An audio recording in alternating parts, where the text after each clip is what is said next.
अस्सलाम वालेकुम रहमतुल्लाहि व बरकातुहू। मेरे मोहतरम साथी और दोस्तों, आप सबको अपने चैनल पर खुश आमदीद कहता हूँ और उम्मीद करता हूँ कि आप सब खैर वफ़ीयत से होंगे और एक बेहतरीन सेहत वाली और ईमान वाली ज़िंदगी गुजार रहे होंगे।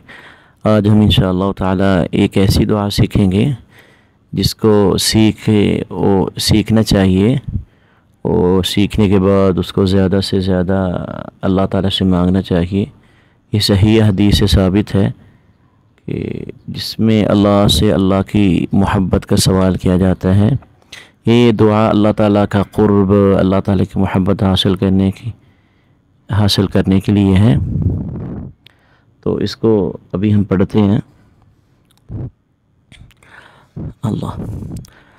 अल्लाहुम्मा अल्लाहुम्मा अल्लाहुम्मा इन्नी अस्अलुका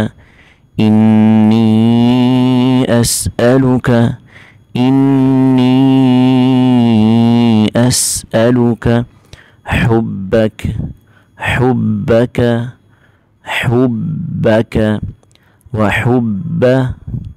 वहुब्ब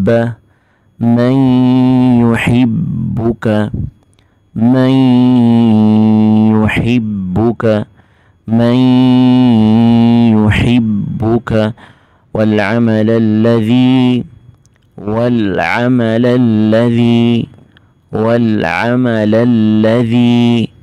يبلغني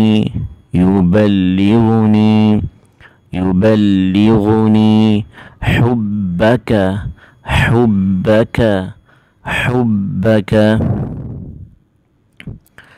اللهم اجعل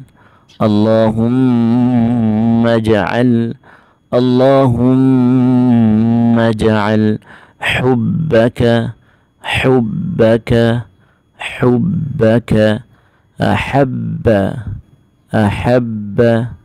أحب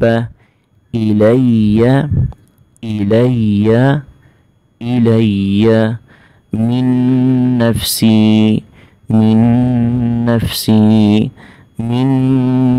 نفسي وأهلي ومن الماء البارد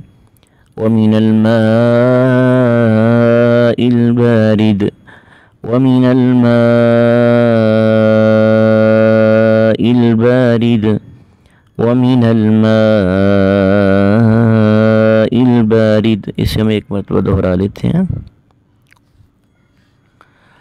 अल्लाहुम्मा इन्नी अस्अलुका हुब्बक व हुब्ब मन युहिब्बुक वल्अमल الذي يبلغني حبك اللهم اجعل حبك أحب إلي من نفسي اللهم اجعل حبك أحب إلي من نفسي وأهلي ومن الماء